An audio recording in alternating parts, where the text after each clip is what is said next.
Sir, ಇದೆಲ್ಲವೂ ಆಗ್ತಾ ಇರುವಂತದ್ದು ಒಂದು ಕಡೆ ಆದ್ರೆ ಇವತ್ತು ಅಂದ್ರೆ ಅನಿರುದ್ಧ್ ಅವರು ಒಂದು ದೂರು ಕೊಟ್ಟಿದ್ದಾರೆ ತಿಲಕ್ನಗರ್ ಪೊಲೀಸ್ ಸ್ಟೇಷನ್ ಅಲ್ಲಿ ಅನ್ಕೋತೀನಿ. ಸೊ ಏನಂತಂದ್ರೆ ಸಾಮಾಜಿಕ ಜಾಲತಾಣದಲ್ಲಿ ವಿಷ್ಣುವರ್ಧನ್ ಅವರ ಬಗ್ಗೆ ಅವಹೇಳನಕಾರಿ ಮಾತನಾಡುವಂತದ್ದು ನಿಲ್ಲಬೇಕು, ಮಾತನಾಡಬಾರ್ದು, ಮಾತನಾಡಿದ್ರೆ ಅದಕ್ಕೆ ಸೂಕ್ತ ಕ್ರಮ ಕೊಡಬೇಕು ಅನ್ನುವಂಥದ್ದು ಉಲ್ಲೇಖ ಮಾಡಿ ಒಂದು ವಿಡಿಯೋ ಕೂಡ ಬಿಟ್ಟಿದ್ದಾರೆ. ಸೊ ಏನ್ ಹೇಳ್ತೀರಿ ಅಂತ? 100% ನಿಲ್ಲಬೇಕು.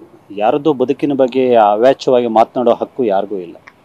ಅಭಿಪ್ರಾಯಗಳ ಭೇದಗಳನ್ನು ವ್ಯಕ್ತಪಡಿಸೋಕ್ಕೆ ಭಗವಂತ ಬಾಯಿ ಕೊಟ್ಟಿದ್ದಾನೆ, ಮಾತನಾಡ್ಬೋದು. ಅದನ್ನೇ ಅಷ್ಟು ಕೆಟ್ಟದಾಗಿ ಮಾತನಾಡೋ ಅಗತ್ಯ ಇಲ್ಲ. ನಾನು ಅದನ್ನು ಖಂಡಿಸ್ತೀನಿ. ಮತ್ತು ಅನಿರುದ್ಧ್ ಅವ್ರ ಪರವಾಗಿದ್ದೇವೆ ಈ ವಿಷಯದಲ್ಲಿ. ಅವ್ರು ಮಾಡಲಿ ಅದು. ಮತ್ತು ನನ್ನ ಬಗ್ಗೆನೂ ಕೆಲವರು ಮಾತಾಡ್ತಾಯಿದ್ದಾರೆ. ನಾನು ಒಂದು ಪೊಲೀಸ್ ಕಂಪ್ಲೇಂಟ್ ಕೊಡಬೇಕು ಅಂತ ಇದ್ದೀನಿ. ನನ್ನ ಬಗ್ಗೆನೂ ಮಾತಾಡ್ತಿದ್ದಾರೆ ಕೆಲವರು.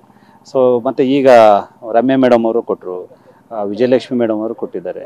ಹೀಗೆ ಪ್ರತಿಯೊಬ್ಬರು ಕೂಡ ಸೋಷಿಯಲ್ ಮೀಡಿಯಾ ಅನ್ನೋಂಥದ್ದು ಇದೆಯಲ್ಲ, ಅದು ಒಂದು ಹೊಣೆಗಾರಿಕೆ ಇಲ್ಲದ ಜಾಗ ಆಗ್ಬಿಟ್ಟಿದೆ. ಯಾರು ಏನು ಬೇಕಾದರೂ ಮಾತನಾಡ್ಬೋದು ಅನ್ನೋಂಥದ್ದಾಗಿದೆ.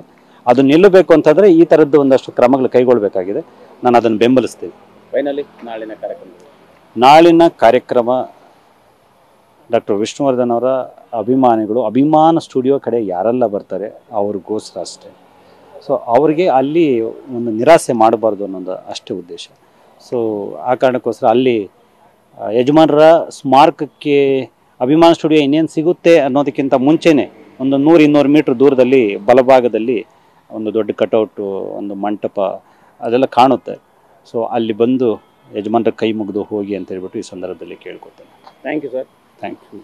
ಇದಿಷ್ಟು ವೀರಕಪುತ್ರ ಶ್ರೀನಿವಾಸ್ ಅವರ ಮಾತಾಗಿರ್ತಕ್ಕಂಥದ್ದು. ನಾಳೆ ಒಂದು ದಿನದ ಮಟ್ಟಿಗೆ ಅಭಿಮಾನ್ ಸ್ಟುಡಿಯೋದ ಪಕ್ಕದಲ್ಲಿರುವಂತಹ ಸ್ಥಳದಲ್ಲಿ ವಿಷ್ಣುವರ್ಧನ್ ಅವರ ಹುಟ್ಟುಹಬ್ಬದ ಆಚರಣೆಗೆ ಸಕಲ ಸಿದ್ಧತೆಗಳಾಗಿವೆ ಅನ್ನುವಂಥ ಮಾತನ್ನ ಹೇಳಿರ್ತಕ್ಕಂಥದ್ದು. ಕ್ಯಾಮರಾ ಪರ್ಸನ್ ಜಗನ್ ಜೊತೆ ಮಾಲ್ತೇಶ್ ಚೆಗ್ಗಿನ್, TV9 ಬೆಂಗಳೂರು.